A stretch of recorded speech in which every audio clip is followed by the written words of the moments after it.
you ever learned something surprising about yourself from a friend?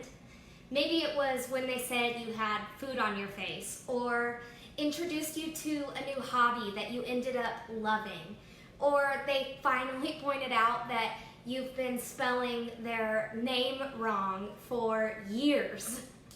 Isn't it amazing how our friends can help us see things that we weren't able to see before? This series is called Lifelines because great friends are like flotation devices when we're sinking. When we know we're sinking and are desperately looking for help, that's great news. But have you ever been in trouble and not realized it? Have you ever had a blind spot when it comes to what's best for you? There are so many reasons why we need godly friendships. We need friends to throw us a lifeline when we're drifting. It's not usually one sudden movement that gets us in trouble. It's more like a series of bad habits that slowly pull us away from who we want to be. We need friends to throw us a lifeline when we're distracted. Little distractions can become big problems when they make us lose focus on the things that matter most. And we need friends to throw us a lifeline when we're drowning. I don't know if you've ever felt like you were drowning in your own life before, but I have. I've been there. Sometimes life gets overwhelming or too hard or too sad or too busy. When we're drifting or distracted or drowning, we are sometimes the last people to notice.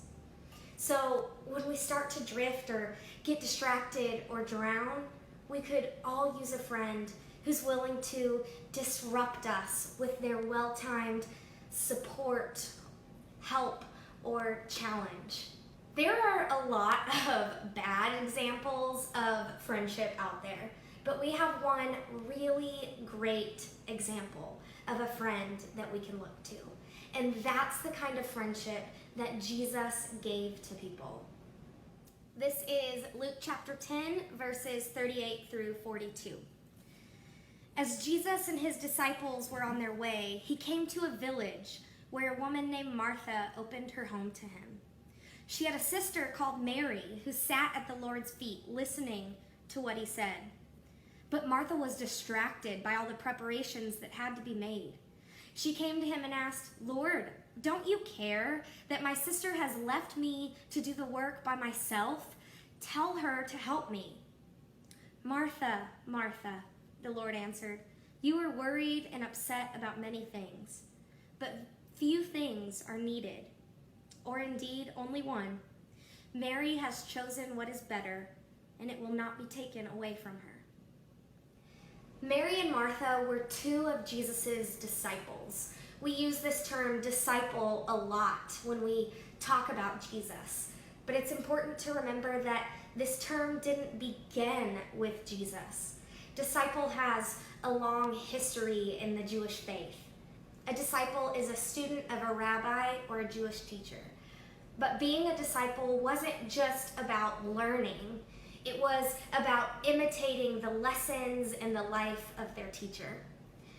Mary and Martha knew that Jesus was an important teacher, the most important teacher ever, actually. But all of that pressure must have gone to Martha's head because when Jesus entered the house, she got distracted. Martha was so busy trying to make everything perfect for Jesus that she wouldn't even sit down and listen to him teach. She went on a house cleaning and food preparation spree instead. Then she got really frustrated. Maybe Martha was frustrated with her sister for not helping. Or maybe Martha was frustrated with herself for prioritizing the wrong things. Either way, she took her frustration out on her sister. And Jesus called her out on it. A conversation like that is never easy. I imagine that it must have felt a little embarrassing, both for Martha and anyone within earshot. But Jesus wasn't harsh or impatient or rude. Jesus simply helped Martha see something she hadn't seen before. He gave her a chance to choose a different way. Maybe Martha didn't know she simply had the option to just sit with Jesus. You see, a woman sitting at a rabbi's feet as a disciple would have been controversial in that time and place. Maybe she thought it was her job to take care of everyone and that she would have been a failure if she hadn't.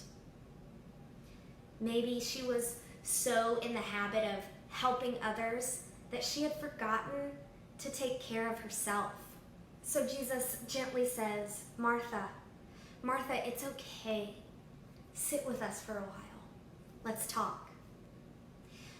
When Martha was drifting and distracted and drowning in her self-imposed responsibilities, Jesus threw her a lifeline. He helped her see something she had never seen before.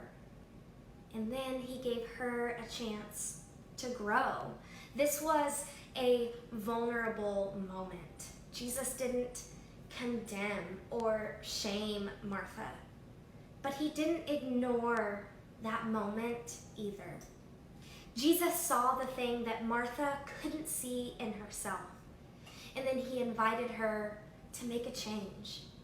Jesus does the same thing for us, and he invites us to do the same thing for each other.